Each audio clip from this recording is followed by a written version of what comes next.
Welcome back. I had some difficulties with my last recording. I was supposed to make episode 6, but I did it.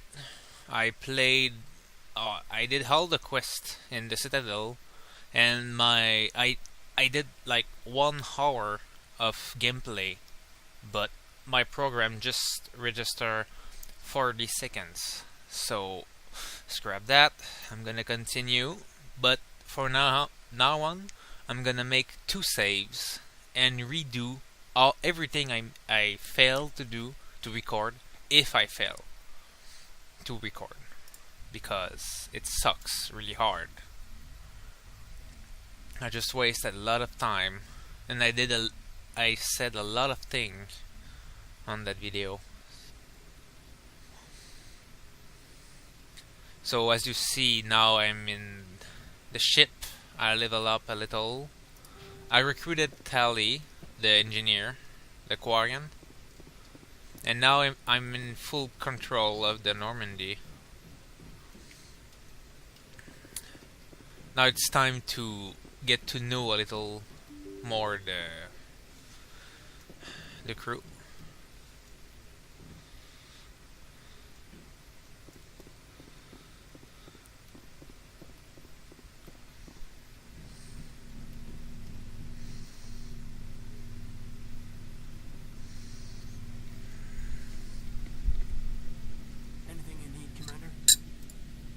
Just trying to get a sense of where the crew's at.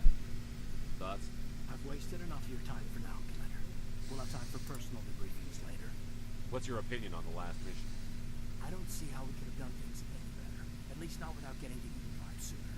And we were on the scene faster than any other Alliance ship could. We'll talk another time, Lieutenant. Commander?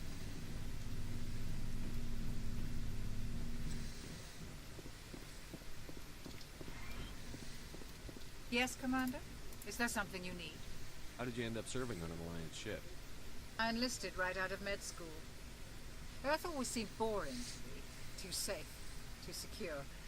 I figured the colonies were teeming with exotic adventure. I wanted to travel the stars, tending the wounds of tough soldiers with piercing eyes and sensitive souls. Turns out military life isn't quite as romantic as I'd imagined. But humanity needs the Alliance if we want to keep expanding through the Traverse. And the Alliance always needs good doctors. So I stayed on to do my part. Ever think you made the wrong choice?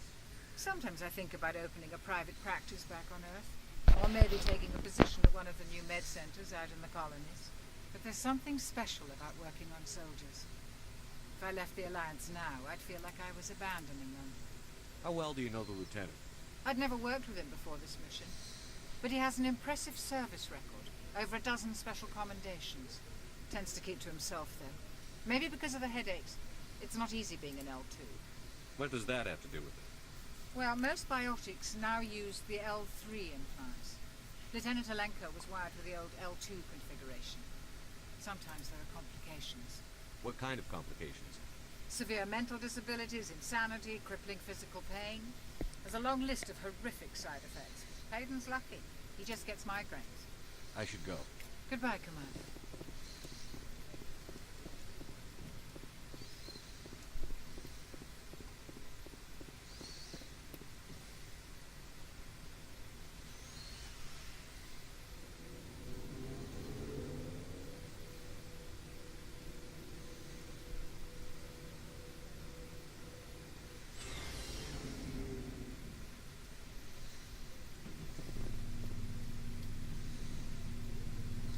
Nice ship you got, Shepard.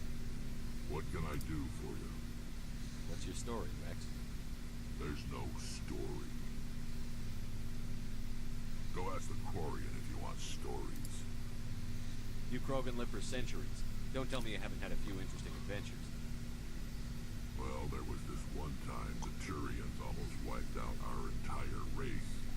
That was fun. They tried the same with us, but we fought them off. It's not the same. Seems pretty much the same to me. So your people were infected with a genetic mutation? An infection that makes only a few in 1,000 children survive birth? And I suppose it's destroying your entire species? I suppose it isn't all the same. I don't expect you to understand, but don't compare humanity's fate with the Krogan. Sorry, Rex. I wasn't trying to get you upset. Your ignorance doesn't upset me, Shepard. As for the Krogan, I gave up on them long ago. The genophage infected us, but it's not what's killing us. Are your people really dying? We're sure not getting any stronger. We're too spread out. None of us are interested in staying in our own system. Lots of species have left their homes and prospered.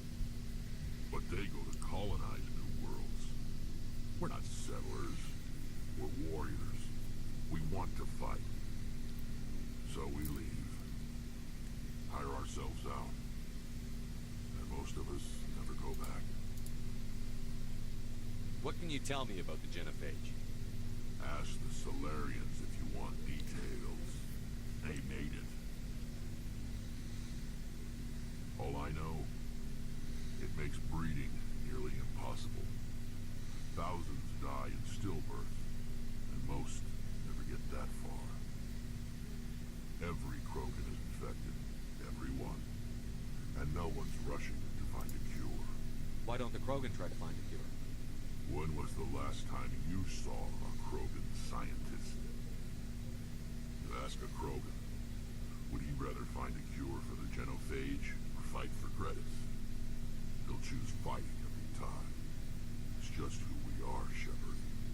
I can't change that. Nobody can. So long, Rex. Shepard.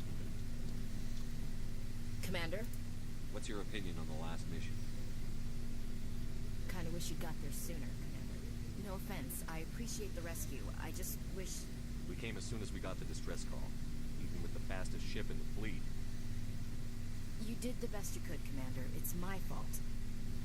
If I had been more alert, we wouldn't have been cut down by an ambush. We never trained to fight synthetics. The Geth haven't gone beyond the Veil in 3 centuries.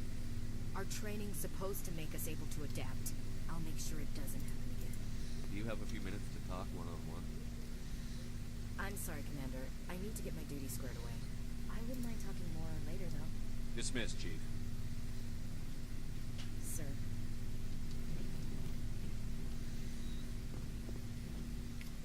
Thanks for bringing me on board, Commander. I knew working with the Spectre would be better than life at CSAT. Have you worked with a Spectre before?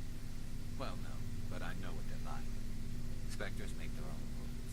You're free to handle things your way. CSEC, you're buried by rules. The damn bureaucrats are always on your back. For the most part, the rules are there for a reason. Maybe. But sometimes it feels like the rules are only there to stop me from doing my work. If I'm trying to take down a suspect, it shouldn't matter how I do it, as long as I do it. But CSEC wants it done their way. Protocol and procedure come first. That's why I left. So you just quit because you didn't like the way they do things? There's more to it than that. It didn't start out bad, but as I rose in ranks, I got saddled with more and more red tape. C6 handling of Saren is typical. I just couldn't take it anymore. I hate it. You did the right thing. Life's too short to sit around waiting for things to happen. Yeah, you're probably right. Either way, I plan to make the most of this. And without CSEC headquarters looking over my shoulder, well, maybe I can get the job done my way for a change. If getting the job done means endangering innocent people, then no. We get the job done right, not bad. Got it? I wasn't trying to. I understand, Commander.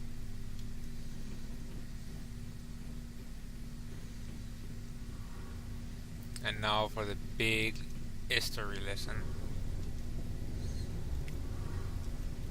Your ship's amazing, Shepard. I've never seen a drive port like this before. I can't believe you were able to fit it into a ship this small. I'm starting to understand why you humans have been so successful. I had no idea Alliance vessels were so advanced. The Normandy's a prototype. Cutting-edge technology. A month ago, I was patching a makeshift fuel line into a converted tug ship in the flotilla.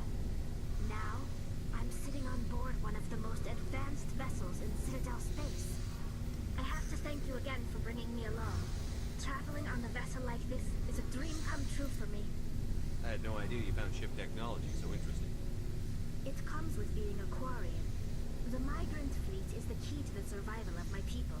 Ships are our most valuable resource. But we don't have anything like this. We make do with cast-offs and second-hand equipment. We just try to keep them running for as long as we can. Some of the fleet's larger vessels date all the way back to our original flight from the get. I can't believe your fleet's still using ships that are 3 centuries old. They're constantly being repaired, modified, and refitted. They aren't pretty, but they work. Mostly. We've tried to make ourselves as independent as possible on the flotilla. Grow our own food, mine, and process our own fuel. But some things we just can't make on our own. A patch to maintain the hull integrity requires raw materials we just don't have.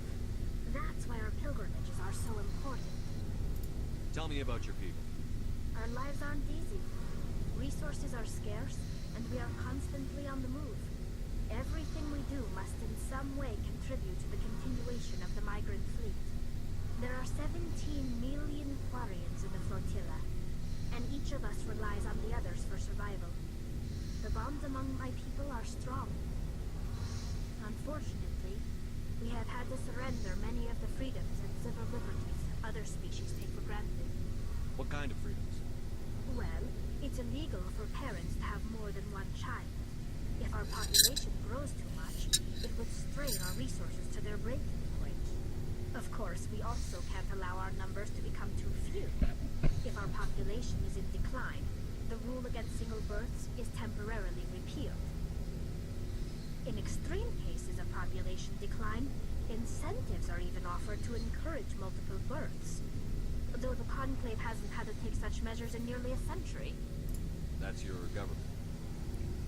The Conclave is our civilian branch of government. Each ship can elect a representative to serve on the Conclave and make decisions that affect the fleet as a whole. On matters that affect an individual ship, however, the captain has the final say. It's a tradition that dates back to the early days, when the fleet was governed by martial law. Fortunately, most captains nowadays are smart enough to have an elected council from their crew to give them advice and guidance. So the ultimate power rests with elected officials. In practice, the Conclave and the respective council for each ship tend to set the rules that govern our daily lives. But in theory, we are still under military jurisdiction. The 5 top-ranking military officials in the fleet serve on the Admiralty Board. These 5 have the power to overrule any decision by the Conclave in case of emergency. To do so requires unanimous agreement among the Admiralty, and they can only do this once. After that, the entire board must resign their posts. It's a safeguard that served us well. In nearly 3 centuries, the Admiralty Board has only overruled the Conclave 4 times. I want to know more about the Geth. I doubt I can tell you anything you don't already know. It's been almost 3 centuries since they drove my people into exile. All I know is the story of their origins, what they were when we created them, and how they turned on us. Interesting. The Geth were originally created to serve as an automated manual labor force. Initially, their intelligence was as limited as any AI. Over time, we made small modifications to their programming to allow them to perform more varied and complex tasks, bringing them closer and closer to true AI status. How come the council didn't step in and stop you? This wasn't true AI research. We may have been skirting the bounds of the law, but we never did anything that was actually illegal. The changes were so insignificant, so gradual, that we were able to control them. Or so we thought. But one thing we underestimated was the power of the neural network. A million Geth thinking simultaneously created an inherently unstable matrix. So, the Geth share brain power? Many of the Geth's logic systems were designed to work in concert with other nearby Geth. Basically, the more of them you have in the group, the smarter they are. So there's some sort of group consciousness? No, nothing like that. They cannot share sensory data or information. Their programming cannot handle that much simultaneous input. Each Geth maintains an individual awareness and identity. The neural network only operates on a process-based level. It's basically the synthetic equivalent of a subconscious. But when they're in close proximity, they can coordinate low-level functional processes, freeing up more capacity for original or independent thought. That doesn't make any sense. I'm probably oversimplifying. The Geth are incredibly advanced and complex creations. All you need to know is that they get smarter when they gather in large numbers. As we built more and more Geth, their effective intelligence became more sophisticated, more abstract. One day, a Geth began to ask its Quarian overseer questions about the nature of its existence. Am I alive? Why am I here? What is my purpose? As you can imagine, this caused a near panic among my people. What did you do? It was inevitable the newly sentient Geth would rebel against their situation. We knew they would rise up against us, so we acted first. A general order went out across all Quarian-controlled systems to permanently deactivate all Geth. The Geth responded to this order violently. You're the ones who started the war. The Geth were just fighting for their survival. We had no other choice. The Geth were already on the verge of revolution. By acting quickly, we had a chance to end the war before it began. The hope was that most of the Geth would still be little more than machines, incapable of organized resistance. But they had progressed much further than anyone anticipated. The war was long and bloody. Millions upon millions of Quarians died at their hands. In the end, we were forced to flee our own homeworld.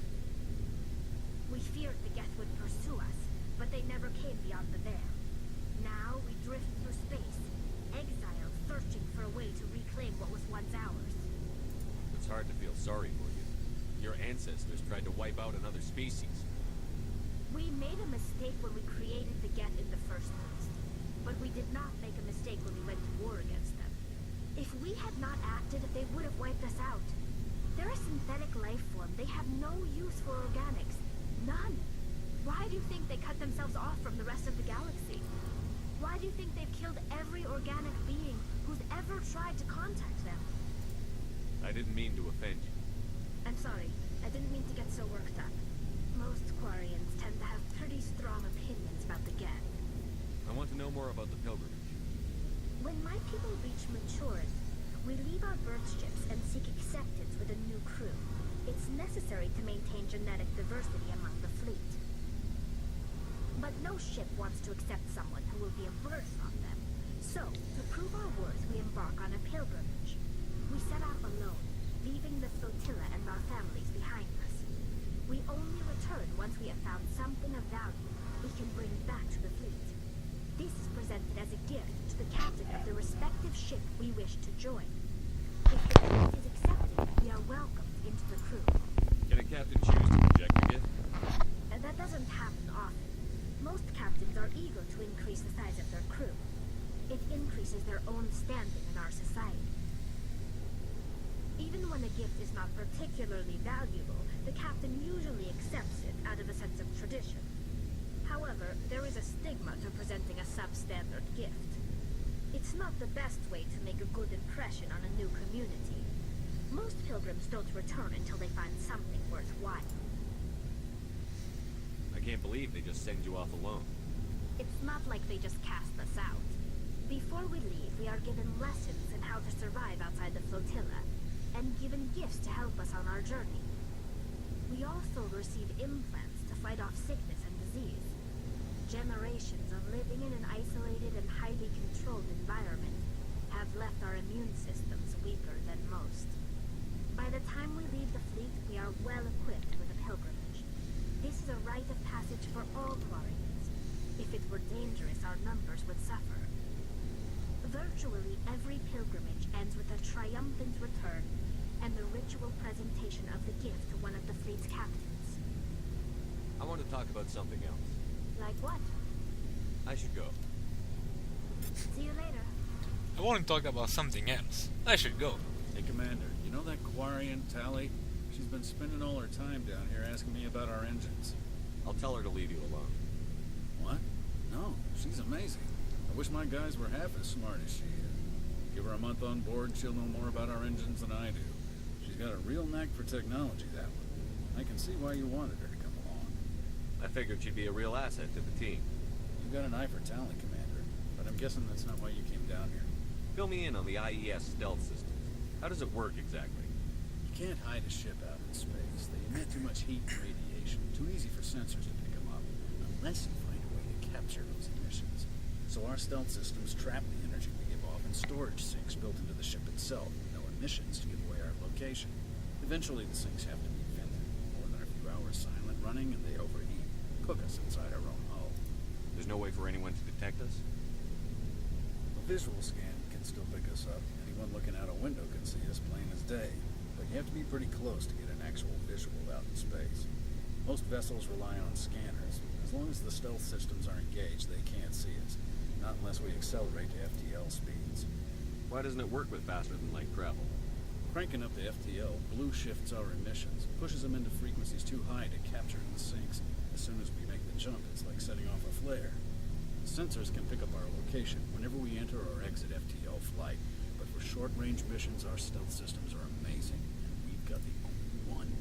Where else have you served, Adams? You name a class of Alliance ship, I've probably served on it. Everything from dreadnoughts and carriers right down to frigates like the Normandy. My last assignment was on the Tokyo, only a cruiser, but she was a good ship. Couldn't hold a candle to the Normandy, though. I want to know more about the Normandy. She's the best ship I've ever served on. Probably the fastest vessel ever designed. She's the only one using the new Tantalus drive core. What's so special about the Tantalus drive core? Proportionally, it's about twice the size of any other vessel. Not only are we faster, we can run at FTL speeds longer before we have to discharge the core. Yeah, you know the big fucking thing turning in front of you? Carry on, Adams. Aye, aye.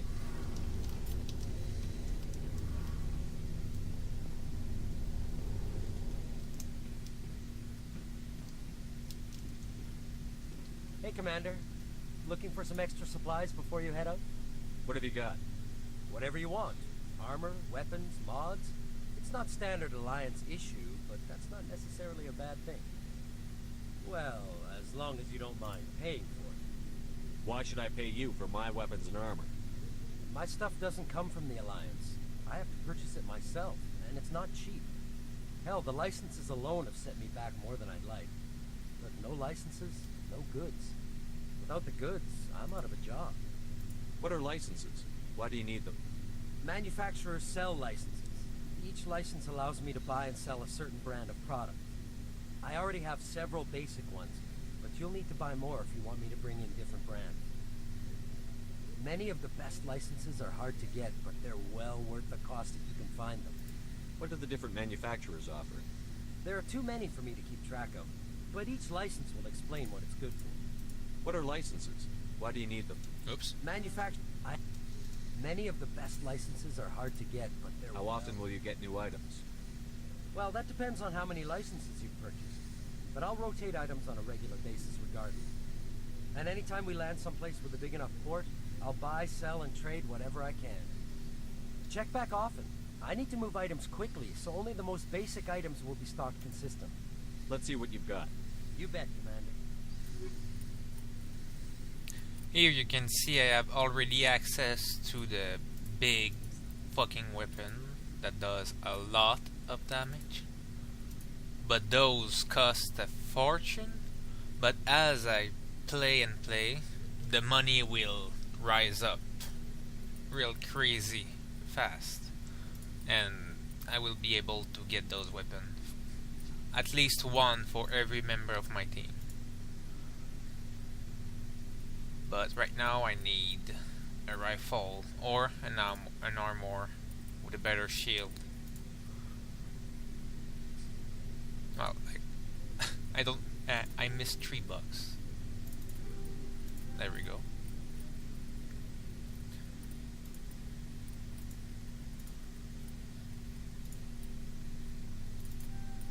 A little upgrade. Looking for supplies? Let's see what You bet, Commander. I'm gonna quit here, and the next video will be a mission. so we can see a little fighting for once. In my last video I had a lot of fighting, but fuck it, the video crashed. Goodbye.